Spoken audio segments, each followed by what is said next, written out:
Center face contact is one of the most important ingredients when it comes to optimizing how well you strike a golf ball, consistency, ball flight, ball speed, and everything else that we need for you to become the best player you possibly can. My guess is not a lot of you strike the ball consistently in the center of the face, but do you actually directly work on center face contact? A lot of players think it's just simply an outcome of everything else in the golf swing. And well, there's a lot of truth to that, but you can directly focus on center face contact. And in this video, I'm going to show you how to do that. I do it with my students all the time with a lot of success, and I want to share with you what I do and hopefully help you become a better ball striker. My name is TJ Valentine. I'm a 25-year PGA teaching professional, been teaching this game a quarter century now, and I've given well over 30,000 lessons in person and remotely.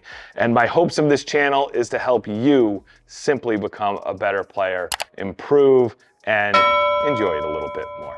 So let's head to the tee. Let's talk about how to get you striking that golf ball more often in the center of the face, improving your distance and overall consistency. I know you can do it. You just need to know what to work on and how to work on it.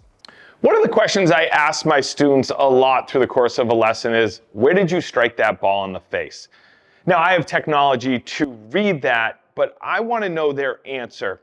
Yes, you can feel where you struck it on the face, but a lot of times people are not in tune to that. And to be honest with you, a lot of times the response is, I don't know.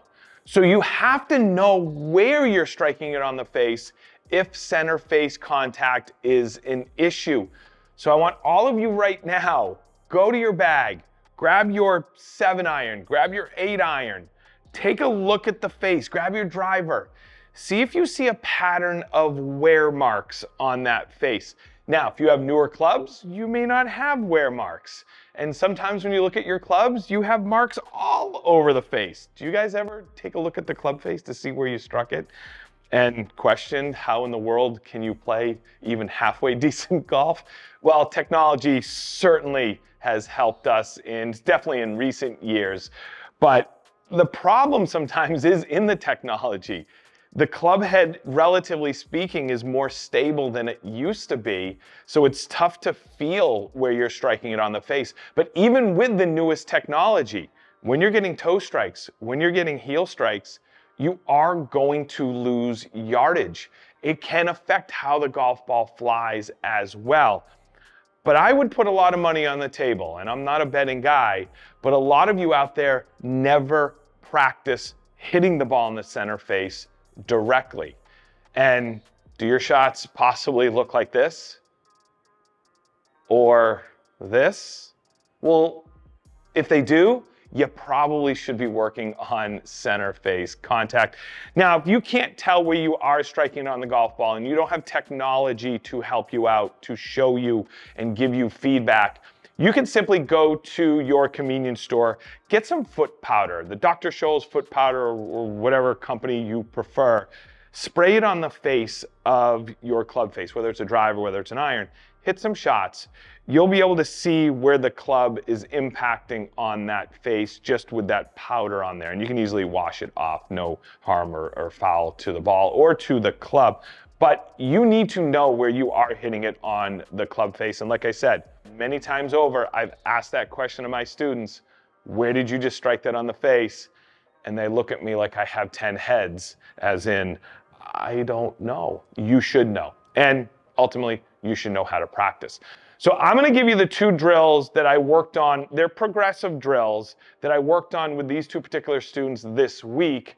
And the students that I'm using here, the two videos that I show above, they're two different players. One was a toe striker and one was a heel striker. And we did very similar exercises. We just kind of flip-flopped them. And they worked really, really well. And at the end of the day, if it at least gets your brain going a little bit and gets you to think a little bit about where you're striking it on the face, you'd be amazed at just how much better you are going to strike the golf ball on the face. So let's go into drill number one. I got a favor to ask. If you're getting something out of this video, hit that like button, consider subscribing. But also, don't forget, I'm giving away this brand new Callaway driver. You still have time to enter. Check the giveaway rules below. Now let's get back to lesson T. So the first drill is really simply a constraint drill. It is a spatial awareness drill. It is an athletic drill at the end of the day. And like I said in the intro, there is no question about it. This is not going to work for everybody because there are mechanical, deeply technical things that are going on in certain players' swings that are causing strikes on the face to be poor. And obviously those things have to be addressed before we can even talk about this. But it is absolutely worth trying these drills at the end of the day because like I said, you may have some light bulb moments, but really the body does an amazing job at self-organizing itself, and some of those little miscues and mechanics you may have may start to smooth out a little bit just based on changing your intentions and how you approach these drills and your thought process. So the first drill is very simply a constraint spatial awareness drill. So I have this little disc right here, this little rubber disc, and I'll put a link down below to what these are. You can use these for many things. I actually did a full video on this, and as weeks and months have passed since I did that video, I have found many other, from an instructor's standpoint, many other things to do with these. Plus, if the student's not paying attention, just whip it at them, keeps them in check. So the first thing, if I am a heel striker, if I am constantly striking the ball on the heel and that ball is on this side of the club face, me as a righty, I am going to take this disc, and you can use a tee if you're gutsy enough. You can use another golf ball. Just make sure no one is over here. That would be a little embarrassing and maybe a little painful for the other person. But just put it on the outside of the golf ball. Again, this is if you are a heel striker. And our object here is when you swing, you are trying to keep the club head on the inside of that tee of that object you have placed on the ground. So it is giving you a purpose. It is giving you a focus. It is giving you a clear intention. You're not worried about how to do it. You are just looking at that, and hand-eye coordination is going to kick in, and athletically you are going to miss that. Your body is going to self-organize around the fact that you are trying to keep that club head on the inside of that tee right there. Now, on the opposite side, if you have a player that strikes the ball, or if you are a player that strikes the ball on the toe too much, you are going to do the opposite. So you are going to put it on this side of the golf ball, again, being a right-handed golfer, and the object here is to miss this on this side. Great spatial awareness drill overall. It really gets your brain and your body to work together to organize itself around something in space and time. It may seem massively simple, and it's not going to work for everybody, but I promise you, if you add this to your practice mix for just a couple minutes every single day, and also pay attention to where the strike is, you may start hitting the ball in the center of the club face a little bit more often. So that's drill number one. Let's go to drill number two. Maybe it's just as simple. So drill number two is a very feel-based drill, and it's an intent-based drill.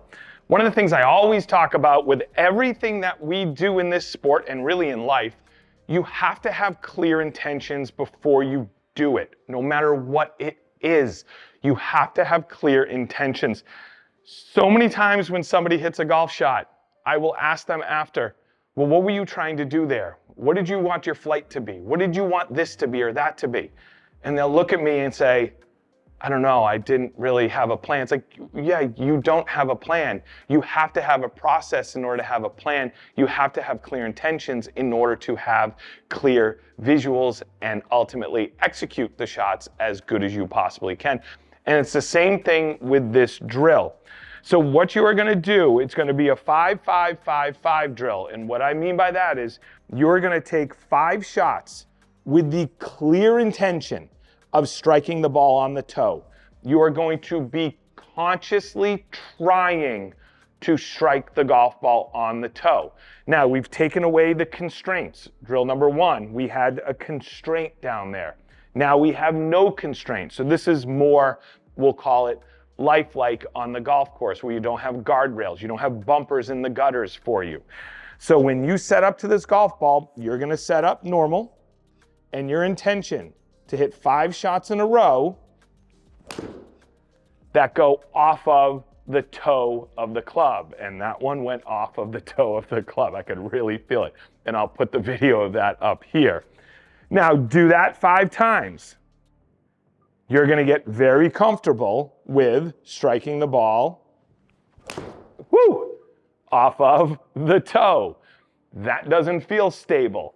That ball is not going, so 145.9 in the air. My club head speed is my normal club head speed. I struck that, and I'll pop that up here. I'm looking at it on the screen over there.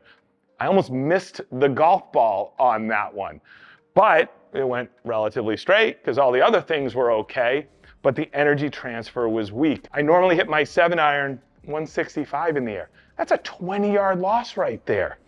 Now, I'm going to do that. Like I said, I'm going to do that 5 times. Then my objective is I'm going to hit the ball in the heel 5 times. And this can be scary for some of you, but I'm going to hit the ball in the heel 5 times. Oh, that was on the heel. That was really close to the hosel. Oh yeah. Woo-hoo. I'll put that up here right now. That was scary. You may hit the ball in the hosel when you do this, so don't be scared if that happens. But what you're really doing here now is you're training the difference in your brain between toe shot and heel shot, toe shot and heel shot.